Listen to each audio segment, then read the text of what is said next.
संस्मरण मैंने कई बार सुनाया, अभी भी आ गया। एक व्यक्ति बहुत गरीब था, बहुत गरीब, सन 1980 के लगभग की घटना है। बहुत गरीब, इतना गरीब कि खाने को भी नहीं। पूरा परिवार ऐसी हालत में आ गया, मरने की स्थिति में। आचार्य सिपा, हम लोग सब नए नए थे, तो सामने जब वो गए, हम लोगों से पहले महाराज जी के बाद, आचार्य जी तो बहुत बड़े हैं, डायरेक्ट जाने में तो उन लोगों ने हम लोगों से सोच लगा महाराज जी के दर्शन करा दो। पूरी व्यथा उन्होंने सुनाई, हम लोगों की द्रवीभूत हो गई आंखें। मैंने कहा जरूर आचार्य जी से मिलवाऊंगा इस परिवार को तो। और आचार्य जी जरूर, जो कहते हैं आचार्य जी कोई मंत्र नहीं देते, आचार्य जी कोई झाड़ा नहीं लगाते, आचार्य जी कोई पिछी नहीं लगाते, इसको देख करके तो जरूर लगाएंगे, क्योंकि संत हृदय नवनीत समाना। संतों का हृदय तो कोमल होता है, पसीज जाएंगे। हम लोग लेके गए, बोले महाराज जी ये लोग ऐसे ऐसे परेशान हैं और इनकी स्थिति ये है कि ये मरने की स्थिति में है, सारा परिवार मर जाएगा। अच्छा, आचार्य जी का तुम लोग चुप करो, उन्हीं को बोलने दो। अब अपन लोग तो वकील बन के गए थे, थोड़ा नमक मिर्ची तो मिलाना ही थी। अच्छा, उन्हीं को बोलने दो, क्या बात है। बोलते बोलते जो उन्होंने अपनी व्यथा सुनाई, आचार्य जी की आंखें भी गीली हो गई। हम लोग देख रहे हैं, हमने कि बस अब गुरु जी की कृपा बरसने वाली है। ओह, आचार्य जी ने कहा अच्छा ये परेशानी है, ऐसा करो। हमारे आचार्य जी 2-3 बार बोलते, देखो ऐसा करना। अब हम लोग बिल्कुल ऐसे हो गए जैसे कि कुछ मिलने वाला है, चूक नहीं जाए। ऐसा करना, थोड़ा थोड़ा दान देना शुरू कर दो। हम लोगों को तो ऐसा झटका लगा, ये साधु है कि क्या है। यथार्थ कर रहा हूं, परिणाम बिगड़ गए। हम लोग इतने परिणाम बिगड़े, मैंने कही अपन ने गुरु गलत चुन लिया। ये कोई साधुता है? ये कोई साधुता है क्या? खाने को नहीं, मर रहा है और कह रहा दान दो, दान देना शुरू करो। ये विवेकहीनता है। हम लोग उठ करके तुरंत आ गए, मैंने कि बहुत परिणाम बिगड़े। और वो पट्टा मूर्खानंद कह दिया जी, मैंने कि मरेगा अबे। इसमें हम लोग इशारा कर रहे, खड़े होके बोल दे कि महाराज जी हमारे पास देने को क्या है। हम लोग इशारा कर रहे कि भाई कह दे महाराज जी हमारे पास तो कुछ भी नहीं, मैं क्या दूंगा, मेरे पास तो कुछ है ही नहीं। आप और अपन होते तो क्या करते, खड़े हो जाते। अब महाराज जी हम तो मर रहे हैं और आप दान देवी फिरे दिनों की मारी, पंडा कहें सीधो लाओ। हम तो मर रहे हैं और आप दान की बात कर रहे हो। लेकिन उसने हम लोगों की तरफ नहीं देख करके जी कह दिया। मैंने कि अब मरेगा ये, खाने को तो है नहीं, और दान के लिए कह दिया जी, हाँ कह दिया। हम लोग उठ के आ गए। सुबह दोपहर में द्रव्य संग्रह की क्लास चलती थी। अब हम लोग थे, क्षमा सागर जी 3-4 मुराद, तबाड़ तोड़ प्रश्न किए, तबाड़ तोड़। साधु का हृदय कैसा होना चाहिए, साधु का हृदय, साधु को गरीब के साथ क्या व्यवहार करना चाहिए, जिनके खाने को नहीं हो क्या उनको दान देना चाहिए डांका डाल के। अब आचार्य ने कहा कि ये बेमौसम की बरसात कहां से हो रही है, प्रसंग ही नहीं है। तो आचार्य ने कहा कि ये तो कोई प्रसंग ही नहीं चल रहा है, ये प्रश्न क्यों उठ रहा है। बोले प्रश्न ठेगा, सुबह आपने क्या कहा। अच्छा अच्छा अच्छा, समझ में आ गया है। गरीबों के महित सिहा, हम तो गरीबों के दुश्मन है ना, हम तो गरीबों के दुश्मन है। आप ही लोग हो गरीबों के बड़े दयालु। क्या बात महाराज जी, हम लोगों को बहुत परिणाम बिगड़ गए। आपको इतना कठोर नहीं होना चाहिए। आपको उन्होंने सुनाई थी, आपकी खुद आंखें भर आई थी, और बाद में आपने दान की कह दिया। तो अच्छा क्या करता? मैंने कि पीछे लगाना चाहिए थी। बोले अच्छा, मेरी पीछे लगाने से अमीर हो जाए तो चलो मैं चल के सारे भिखारियों को पीछे लगा देता हूं, और अमीर नहीं हुए तो फिर ध्यान रखना। बोलो। तो मैंने कहा ये तो कोई बात नहीं। एक आध मंत्र देते थे, वो माला फेर लेता, उसका व्यापार चल जाता। बोले माला फेरने से हो जाए तो सारे गरीबों को माला बांटो।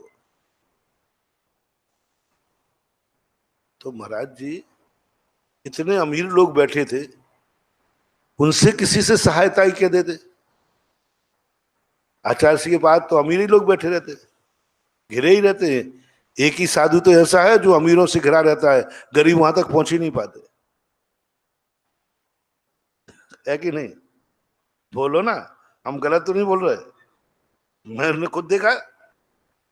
इन लोगों से कह देते कि इस गरीब की कोई सहायता करो। अच्छा, इन अमीरों के सामने उस गरीब की इज्जत धूल में मिला देते, इस गरीब को अमीर का ऋणी बना देते, कर्जदार बना देते, कर्जदार बना देते। और कितने दिन चला लेता जिंदगी, कितना दे देते? एक दिन के लिए, 2 दिन के लिए, कब तक इनकी जिंदगी चल जाती, और स्वाभिमान भी नष्ट हो जाता। तो हम लोगों ने कहा वो देगा क्या? तो बोले मैंने तो ये तो नहीं कहा था कि इतना देना है, मैंने ये तो नहीं कहा ना कि इतना देना है। अरे एक रोटी आएगी तो उसमें से एक टुकड़ा दे देगा तो भी दान शुरू हो जाएगा।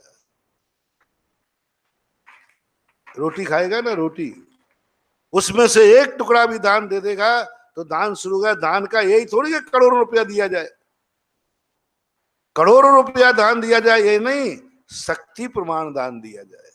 शक्ति प्रमाण का अर्थ क्या है? हमारे पास 4 दाने हैं, हम 1 दाना दे देंगे। घास की रोटी खाएंगे तो घास की रोटी दे देंगे, क्या बात हो गई? राणा प्रताप ने ऐसा जीवन आ गया कि घास की, देखना चमत्कार किसमें हुआ। सुनो रे गरीब लोगों, कर्जदार लोगों, शास्त्रों की कहानी तो है ही, राजस्थान के राणा की कहानी सुनो। ऐसे बुरे दिन आ गए उनके, घास की रोटी खाना पड़ी, घास की रोटी खाना पड़ी, और द्वारा लौटने का सवाल ही नहीं, कोई बचा ही नहीं था, सैनिक सब चले गए। भाई शक्ति सिंह दुश्मन से जाके मिल गया, भाई भी ने भी साथ छोड़ दिया। जो शक्ति सिंह इनका भाई था वो दुश्मन से जाके मिल गया। राणा ने जिंदगी का अंत कर दिया था, बस हमारी जिंदगी में अब कभी भी राजा नहीं बन पाएंगे, निर्णय हो चुका था। भीलों की बस्तियों में पहुंच गए थे, भीलों जैसी जिंदगी बिताने के लिए मन बना लिया था। मात्र एक घास की रोटी, बर्रू घास होती है मूंग के दाने के समान, जंगलों में बिना बोए होती है, उसको बोलते घास। जब रोटी बनाने लगी उनकी पत्नी, तो राणा कहते हैं 4 बनाना। बोले इतना सा तो आटा बना, 4 बनाना? बोले 4। बोले क्यों? अपन लोग तो 3 ही हैं। तो राणा कहते हैं देखो मेरा नियम है, मैं बिना दान दिए कुछ भी खाता नहीं हूं, कुछ भी ग्रहण नहीं करता। एक रोटी दान की बना लेना। ये प्रसंग जब मैं चित्तौड़ गया, उनके संस्मरण में जब पड़ा, मैं स्तब्ध रह गया। संकट में, अरे दूसरे की रोटी चुराने का भाव आता है, भूखा क्या नहीं करता। और राणा कह रहा है एक रोटी दान की बना लेना। अपने जैसा कोई भूखा यदि यहां आ गया तो, अपने जैसा भूखा कोई आ गया तो फिर क्या करेंगे? वो कितनी आशा लेके आएगा कि यहां मिल जाएगा, अपन सब खा पी लेंगे। नहीं, पत्नी ने मन मार के 4 बना के एक रख दी। 3 रोटी जैसे ही थाली में परोसी, बिलाव ले गया। बिलाव ले गया। बेटा जोर से रो पड़ा, माँ की आंख में आंसू। राणा की तरफ देखती है पत्नी, वो एक रखी है, इसको तो दे दो, इस बच्चे को तो दे दो, अपन दोनों भूखे रह जाएंगे, ये बच्चा रो रहा है। राणा कहते नहीं देवी,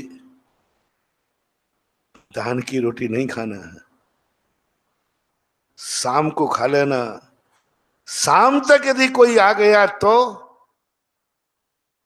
बच्चे को गोदी में बिठा करके भूखा सुला दिया राणा ने, थप्पी लगा करके। बच्चे को लोरी सुनाकर, बच्चे को कहानी सुनाकर सुला दिया, लेकिन दान की रोटी नहीं खा रहे थे। चमत्कार देखना, कोई दया करने वाला नहीं था राणा के ऊपर, कौन पूछने वाला था। पासा पलटा, प्रकृति कांप गई। इस परिस्थिति में इसको धर्म ध्यान आ रहा है, इस परिस्थिति में तू दान देने का भाव कर रहा है, इस परिस्थिति में, और बच्चे को भूखा सुलाने को तैयार है। कांप गया ब्रह्मांड, और ब्रह्मांड ने कांप करके और भामा साय को नींद हराम कर दी। भामा साय को हिला दिया, उठ उठ,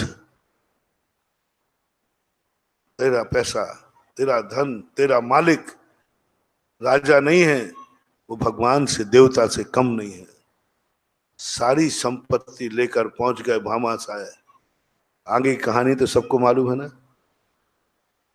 ये किसके बदले मिल गया? एक रोटी बोई, एक रोटी बोई, एक रोटी दान का बो करके, और पुनः राणा ने राज्य प्राप्त किया, राजगद्दी प्राप्त की और राजा बन गए, जिनको कभी नहीं आना था, कभी नहीं मिलना था। देखो ये है। अब बोलो, ऐसे जीव पर आचार्य ने सुनाया है, क्योंकि वो भी राजस्थान रहे। उन्होंने कहा देखो उसका परिणाम है, इनको क्या करना है, उसको दान देना। आचार्य ने बहुत बढ़िया 20-25 मिनट उपदेश दिया। कभी आशीर्वाद का आश्वासन मत देना, इनको आचरण सिखाओ, इनको जिंदगी का प्रैक्टिकल सिखाओ। आशीर्वादों से और मंत्र तंत्रों से कुछ नहीं होना है। इनको धन चाहिए तो धन का दान देना सिखाओ। अब वो दान किसी भी रूप में आए, मंदिर के रूप में आए, शांति धारा के रूप में आए, अभिषेक के रूप में आए, आवास दान के रूप में आए। आप अपने भक्तों को अमीर देखना चाहते हो तो कोई आशीर्वाद का पाखंड मत बताना, मत ठगना इनको। जाओ मेरा आशीर्वाद है, सब ठीक हो जाएगा। ये ठगी विद्या मत सीखना, ये ठगी विद्या है, ठगी विद्या है, धोखा है भक्त के साथ में। इनको दान देना सिखाओ। अमीरी का मात्र एकमात्र रास्ता है दान। आचार्य से समझा दिया, अब गुरु के सामने कौन ज्यादा मुंह लगे, लेकिन समझ में नहीं आई। होगा कैसे, इतनी गरीबी में कहां से देगा वो? हम लोग वही घूम रहा गरीब, तो वो देगा कहां से? मुश्किल से 3-4 महीने होकर के हम लोग मुक्तागिरी की तरफ विहार कर रहे थे, तो एक देवरी गांव पड़ता, वहां पर वो व्यक्ति आ गया। मुश्किल से 4-5 महीने हुए। वो तो कपड़े भी अच्छे पहना था, चेहरा भी ठीक ठाक दिख रहा था, और आज पट्टा हम लोगों की तरफ नहीं आया। अब तो अरे डायरेक्ट इसकी पहुंच हो जाए। हम लोग सोचते रहे कि यहाँ आएगा महाराज जी, आचार्य जी ने वो नियम दिया था, मेरे से नहीं पल रहा है, तो हम लोग आचार्य जी के पास जाके कहेंगे ये है आपका, देखो इसकी ये दशा हो गई। वो तो आया ही नहीं, सीधा आचार्य जी के पास पहुंच गया। हम लोग बिना बुलाए पहुंच गए, उठ के चले गए। देखो मजा क्या होता है। और चुपचाप धीरे पीछे खड़े हो गए। आचार्य श्री के पैर पकड़ के वो कहता है, आचार्य श्री हम आपका आभार मानने आए हैं, हमारे अच्छे दिन आ गए। बहुत बढ़िया चल रहा है, बहुत बढ़िया। बस अब हमारे बच्चों को हम सबको व्यवस्था हो गई है, हम धंधा करने लगे हैं, थोड़ा थोड़ा दान। तो आचार्य ने कहा वो तो सब ठीक है, जो जो वचन दिया था वो पूरा करे। नहीं महाराज, हमने दूसरे दिन से दान देना शुरू किया। पहले हमने थोड़ा सा जो भोजन था मैंने उठा करके एक चिड़िया को आधी रोटी डाली थी, फिर मैंने गाय को खिलाने लगा, और धीरे धीरे आकर के अब मैं मंदिर जाता हूँ, बिना दान दिए मंदिर के दर्शन नहीं करता हूँ। कभी 10 पैसा, कभी 4 आना, कभी 50 पैसा, प्रतिदिन मैं दान देता हूँ। एक भी दिन ऐसा नहीं गया उस दिन से जिस दिन मैंने किसी ना किसी रूप में दान नहीं दिया हो। प्रतिदिन दे रहा हूं।